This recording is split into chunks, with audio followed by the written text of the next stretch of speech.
오늘은 창세기 45장입니다.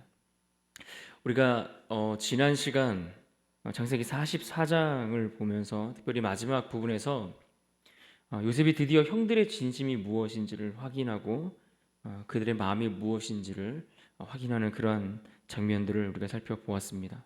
베냐민을 종으로 삼고자 했을 때에 유다가 앞장서서 그 베냐민을 대신해서 자신이 인질을 자청하고 나서는 그러한 모습을 볼 수 있었습니다. 창세기 44장 33절에 이렇게 말합니다. 이제 주의 종으로 그 아이를 대신하여 머물러 있어 내 주의 종이 되게 하시고 그 아이는 그의 형제들과 함께 올려 보내소서. 게다가 이 베냐민을 또 어떻게 표현하는가 하니 아버지 야곱과 연결해서 이들의 생명이 하나인 것을 강조하며 아버지 야곱을 염려하는 그 모습 속에서 그들이 진심이 무엇인지를 느낄 수 있게 해 주었습니다. 44장 30절, 31절도 함께 보겠습니다. 아버지의 생명과 아이의 생명이 서로 하나로 묶여 있거늘 이제 내가 주의 종 우리 아버지에게 돌아갈 때에 아이가 우리와 함께 가지 아니하면 아버지가 아이의 없음을 보고 죽으리니 이같이 되면 종들이 주의 종 우리 아버지가 흰머리로 슬퍼하며 세월로 내려가게 함이니이다. 요셉이 지금까지 형들을 만나서 또 그 마음을 확인하는 그 과정 속에서 몇 차례 그의 감정이 올라오는 것이 있었지만 그때마다 자신의 감정을 절제하며 그 시간들을 기다렸던 것을 볼 수 있습니다. 그런데 오늘 1절에 보시면 그는 그 정을 억제하지 못하여 그 요셉이 올라오는 감정을 이제는 더 이상 억제할 수 없고 참을 수 없게 되었다라고 이야기해 주고 있습니다. 왜 그렇습니까? 그는 지금 노예로 팔려갔던 요셉이기 때문에 그렇습니다. 그는 형들의 손에 의해서 강제로 고향 땅을 떠나왔습니다. 애굽에서 그 모진 시간을 지나서 총리에 이르기까지 그 험난했던 시간 중에서도 가장 극적인 순간이 어느 때인가? 그때는 요셉이 애굽의 총리가 되는 순간이 아닙니다. 바로 이 형들과 만나서 이 형들과 화해하는 이 순간이 가장 극적인, 가장 절정에 이르는 순간이기 때문에 그렇습니다. 낯선 땅에 머물러 있으면서 또는 캄캄한 그 감옥 아래에 있으면서 한 번쯤은 이 날을 상상하지 않았을까요? 내가 만약 형들을 만난다면. 그러나 지금 이 요셉이 느끼는 그 감정은 형들에 대한 어떤 원망이나 미움이 섞인 감정이 아님을 우리는 알아야 합니다. 그의 지금 절제할 수 없는 그 감정은 바로 화해와 사랑의 감정, 그 감정을 억누르지 못하고 있는 모습입니다. 지금 그의 눈물은 어떤 눈물입니까? 하나님의 뜻을 그동안 깨닫지 못해서 인간적인 욕망을 안고 살아왔던 그 형제들이 이제야 비로소 자신의 잘못을 깨닫고 뉘우치고 변화된 그 모습을 보면서 그야말로 감사할 수밖에 없고 그야말로 그들을 용서할 수밖에 없는 그런 눈물을 요셉이 흘리고 있다라는 이야기입니다. 게다가 그의 눈물, 이 울음이 얼마나 깊었는지 바로의 그 넓은 궁에 들렸다, 울렸다, 그 궁을 가득 채웠다라고 그렇게 2절에서 표현하고 있는 말씀입니다. 2절을 봅니다. 요셉이 큰 소리로 우니 애굽 사람에게 들리며 바로의 궁중에 들리더라. 그리고 드디어 3절에서 이렇게 말합니다. 요셉이 그 형들에게 이르되 나는 요셉이라. 나는 요셉이라. 여러분, 이 한마디가 들리는 순간 잠시 아마 정적의 그 시간이 흘렀을 것입니다. 여러분, 형들에게 요셉이라는 이 이름은 지금껏 어떤 의미였을까요? 동생 요셉을 팔아버린 그 이후로 누구도 쉽게 입에 올릴 수 없었던 이름. 생각나고 때론 후회되고 때론 미안함과 때론 고통과 괴로움이 밀려올 때에도 차마 입에 붙일 수 없었던 이름.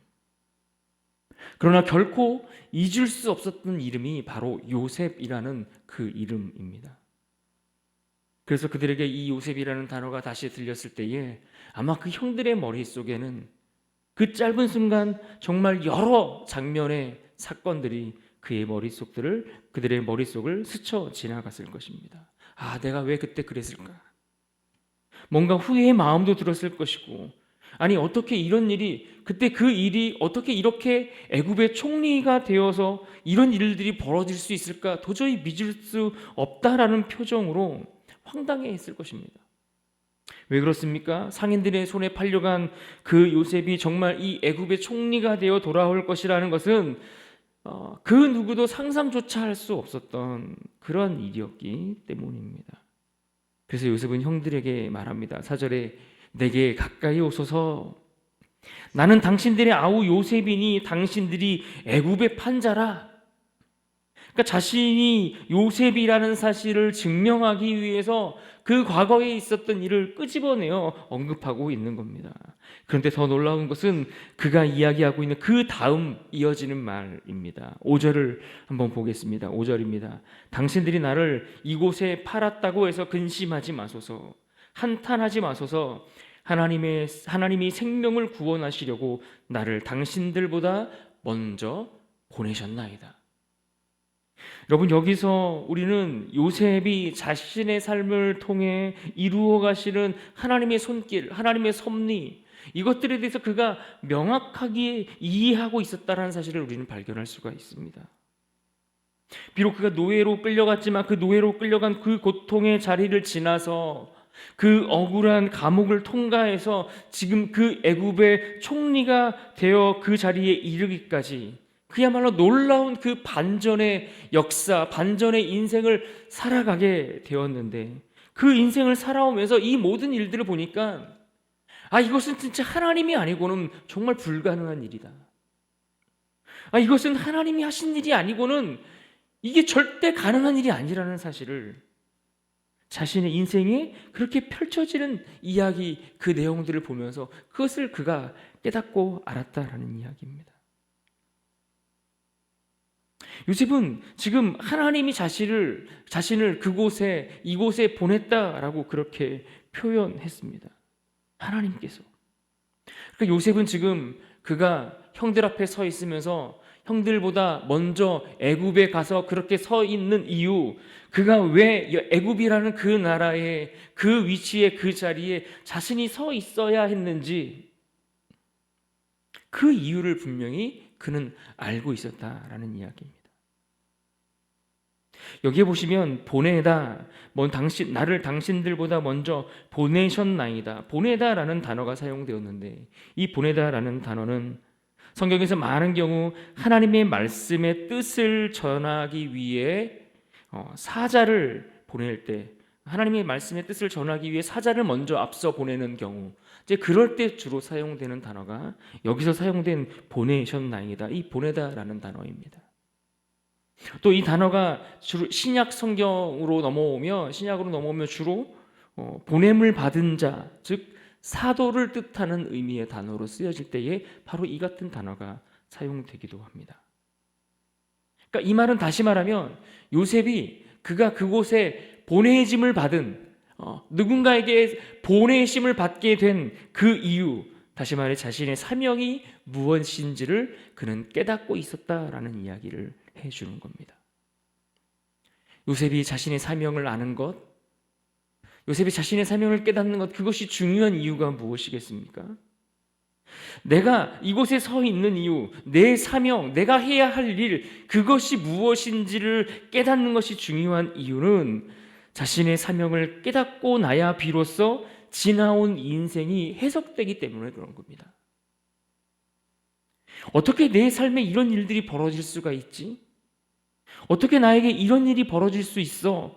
이런 마음으로 살았는데, 그래서 때로는 한없이 누군가를 원망하기도 하고, 때로는 자기 자신을 자책하기도 하고, 때로는 어떤 다른 상대를 향해서 복수의 마음을 품고 그렇게 마음이 갈기갈기 찢겨지는 상태로 그렇게 살아왔는데, 내게 주신 사명을 깨닫고 내가 그 자리에 서 있는 이유를 알게 되고 그 목적을 깨닫게 되면 이 모든 일들에 대해서 이해가 되고 해석이 되면서 그래서 그랬구나. 그래서 그때 내게 이런 일들이 있을 수밖에 없었구나 하는 그 마음을 갖게 되기 때문에 그런 겁니다. 사랑하는 여러분, 우리가 왜 이곳에 서 있는지, 우리가 왜 이 땅에서 우리에게 지금 주어진 그 자리에 내가 머물러 있어야 하는지, 그 이유, 그 목적, 그것을 깨닫고 발견해야 우리의 삶의 의미가 더해지는 것입니다. 아무리 힘들고 어려운 시간들이 내게 주어졌고 그 시간들을 우리가 지나고 있고 그 긴 어둠의 터널을 우리가 통과하고 있을지라도 여전히 내게 할 일이 있고 여전히 내가 해야 할 일이 주어져 있고 내가 무엇을 해야 하는지를 알고 깨닫는다면 그 시간을 견뎌낼 수 있고 인내할 수 있고 참아낼 수 있다라는 이야기입니다. 하나님께서 아직도 나를 통해 하시고자 하는 일이 있다는 것을 알 때에, 하나님이 아직도 나를 통해 하시고자 하시는 하나님의 계획들이 있고 그래서 나를 통해 이루시고자 하시는 하나님의 무엇이 내 삶에 여전히 남아있다는 것을 우리가 깨닫고 알게 될 때에 우리는 견뎌낼 수 있고 참아낼 수 있고 이겨낼 수 있고 승리할 수 있는 힘과 이유를 얻게 되는 것입니다. 여러분, 요셉이 지금 형들을 용서할 수 있었던 것, 요셉이 지금 그 형들을 사랑으로 품고 그들과 화해할 수 있었던 것, 이 모든 이유가 바로 이것 때문 아니겠습니까? 그가 왜 여기까지 와 있는지, 자신의 사명, 나를 통해 하시려는 하나님의 계획과 목적을 이 요셉이 분명하게 깨닫고 알았기 때문에 이 모든 사건들에 대한 이 해석과 또 그 결과들을 그들을 그렇게 받아주는 이 모든 것들이 다 가능하게 되었다라는 이야기입니다. 또 요셉은 오늘 7절 말씀처럼 이 모든 일이 큰 구원을 위한 일이었다라고 했습니다. 또 당신들의 후손을 세상에 두시려고 하나님이 하신 일이다 이렇게 고백하고 있습니다. 7절을 보겠습니다. 하나님이 큰 구원으로 당신들의 생명을 보존하고 당신들의 후손을 세상에 두시려고 나를 당신들보다 먼저 보내셨나니. 여기 보시면 세상에 두시려고 라고 표현한 말씀을 봅니다. 세상에 두시려고. 이것은 남은 자라는 의미와 뜻이 담겨져 있는 표현입니다. 남은 자라는 이 표현은 성경에서 자주 등장하는 굉장히 중요한 하나님의 신학적 표현이기도 합니다. 그래서 이 남은 자라고 할 때 그것은 하나님이 하나님의 택함을 받은 자들, 하나님이 구원하시기 위해 선택받은 자들을 가리키는 말씀입니다. 그런데 오늘 본문 속에서 적어도 그것은 이스라엘 민족 전체를 뜻하는 의미이기도 합니다. 그러나 이 요셉 이후에 성경 속에서 이어지는 개념들 속에서 남은 자는 단순히 이스라엘 민족 전체를 이야기한다기보다는 하나님에 대한 바른 신앙과 바른 믿음을 가지고 끝까지 견디고 그 구원에 이르게 되는 자들, 하나님의 선택 가운데 신실하게 그 믿음을 지켜 그 구원의 완성의 자리에 이르게 되는 자들, 그들을 가리켜서 흔히 남은 자라는 표현이 사용됩니다. 여하튼 여기서 중요한 대목은 이 모든 일이 지금 요셉의 고백 속에 의하면 나 자신, 나 개인을 위한 일이 아니라 하나님이 이루실 큰 민족 그 전체를 위한 일이었다라고 고백하고 있는 겁니다. 내가 상인들에게 팔려 애굽의 노예로 팔려갔고 감옥에 들어갔고 그렇게 나 한 사람의 인생이 그런 시간들을 보내왔지만 이것은 나 한 사람의 인생을 위한 길이 아니라 하나님이 이루실 큰 민족을 위한 일이었다라고 그는 고백하고 있는 말씀인 겁니다. 특별히 요셉은 이 모든 일을 하나님이 하셨다라고 그는 지금 고백하고 있습니다. 8절 말씀을 보십시오. 8절 말씀을 봅니다. 그런즉 나를 이리로 보낸 이는 당신들이 아니요 하나님이시라. 하나님이 나를 바로에게 아버지로 삼으시고 그 온 집에 주로 삼으시며 애굽 온 땅의 통치자로 삼으셨나이다. 그러니까 보십시오. 나를 애굽으로 판 사람들은 실제로 누구입니까? 형들입니다. 그런데 그 배후에 누가 있었다는 겁니까? 하나님이 계셨다라고 이야기합니다. 내가 애굽의 총리가 되었어요. 그런데 내가 애굽의 총리가 되었는데 이것은 내가 총리가 되도록 내가 한 일이 아니라 하나님이 그렇게 하셨다라고 고백하는 겁니다. 내 삶의 배후에 내가 애쓰고 수고하는 그것보다 더 강력한 하나님의 손길이 있었고 그분의 일하심이 있었기 때문에 이 모든 일이 가능하게 되었다라고 그는 고백하고 있습니다. 수년 전에 요셉이 꿈을 꾸었는데 그 꿈을 요셉이 꾸었는데 지금 뭐라고 말하는 겁니까? 그 꿈을 내가 이룬 것이 아니고 그 꿈을 내가 꾼 것이 아니고 하나님이 그 꿈을 내게 주셨고 그 꿈을 주신 하나님이 또한 그 꿈을 이루셨다라고 고백하는 말씀인 겁니다. 여러분, 이것이 바로 요셉의 신앙이었고 그의 믿음이었습니다. 나를 인도하시는 하나님의 손길, 그 손길을 의지하는 믿음, 그 믿음이 그의 역경과 고난과 그 난관을 견뎌내게 했을 뿐만 아니라 버텨내게 했고 지나오게 했고 결국 형들을 용서하고 품을 수 있었던 비결이 되었던 겁니다. 하나님이 나의 인생을 쥐고 나의 인생을 이끌어 가신다라고 하는 그 확신과 믿음이 있을 때에 우리는 우리의 삶에 그 어려운 시간들을 뚫고 나갈 수 있는 힘을 얻게 되는 겁니다. 내가 내 힘으로 책임지는 인생을 살아가는 것이 아니라 하나님 책임지는 인생을 살아가고 있다는 그 확신이 내 안에 있을 때에 우리는 그 어떤 난관과 장애물을 만날지라도 넘어갈 수 있고 그 힘을 얻을 수 있는 것입니다.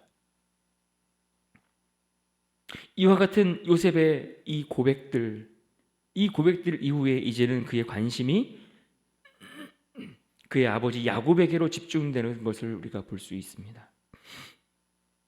이미 자신을 요셉이라고 처음 밝혔던 이 3절에서도 보시면 내가 요셉이라 라고 이야기를 하고 그 다음에 이어지는 가장 먼저 언급되었던 단어가 바로 아버지라는 단어였습니다. 또 9절에도 보시면 아버지께로 올라가서 라고 이야기를 했고 또 10절에도 보면 아버지라고 거듭해서 이 아버지라는 단어가 반복됩니다. 그 이후에도 한 구절 안에 이 아버지라는 단어가 여러 차례 반복되는 그런 구절들이 계속해서 나오는 것을 봅니다. 왜 이처럼 아버지라는 단어를 반복해서 사용하고 있을까요? 당연히 이것은 그가 그 아버지 야곱의 사랑을 받았기 때문에 그렇습니다. 그가 어찌나 그 아버지 사랑을 많이 받았는지 아버지가 자신을 사랑한 만큼이나 나도 아버지를 사랑한다라고 하는 그의 마음의 표현이기도 하고 그래서 그 사랑하는 아버지 야곱을 염려하고 생각하고 그의 안부를 걱정해서 그를 가까이 모셔오기를 원했던 그의 마음이 아주 잘 표현되고 있기 때문에 그렇습니다. 그런데 오늘 말씀은 그렇게 표현된 것이 그것이 전부가 아님을 우리가 볼 수 있습니다. 지금 요셉은 자신의 삶을 또 그들의 형제들의 삶을 또 그들의 가족을 인도하시는 분이 바로 아버지 야곱의 하나님이라고 그는 믿고 고백하고 있기 때문에 그렇습니다. 아브라함의 하나님으로 찾아오셨고 이삭의 하나님으로 찾아오셨고 그의 아버지 야곱의 하나님으로 찾아오셔서 언약을 주셨고 또 그 약속을 이루어 가시겠다라고 말씀하셨고 그 일들을 위해 지금 요셉 자신의 삶을 여기까지 인도하셨던 그 하나님은 다름 아닌 아버지 야곱의 하나님, 그래서 그 아버지 야곱의 하나님께서 그것을 또한 완성하고 이루실 것을 믿고 확신하기 때문에 지금 그는 아버지라는 이 단어를 강조해 주고 있는 겁니다. 그렇게 그는 지금 이 아버지의 안부를 다 확인하고 챙긴 후에야 비로소 요셉이 그 형들과 재회의 기쁨을 함께 나누는 것을 봅니다. 15절을 봅니다.